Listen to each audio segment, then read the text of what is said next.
On Wednesday afternoon, crews swiftly tackled the aftermath of a freight train's partial derailment near Trent, Texas, in western Taylor County on April 24, 2024. Approximately 24 cars from a Union Pacific train had derailed. By midday, the majority of the boxcars had been cleared from the tracks, which were undergoing inspection and necessary repairs.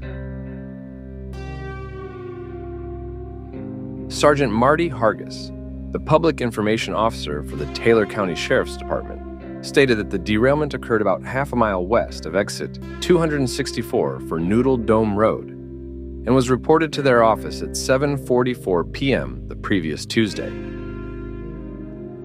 Fortunately, there were no reports of injuries or hazardous materials. Hargis attributed the derailment to straight-line winds that were passing through the area at the time. In Sweetwater, Avenger Field, as reported by the National Weather Service, experienced wind gusts of up to 70 miles per hour in the hour leading up to the incident.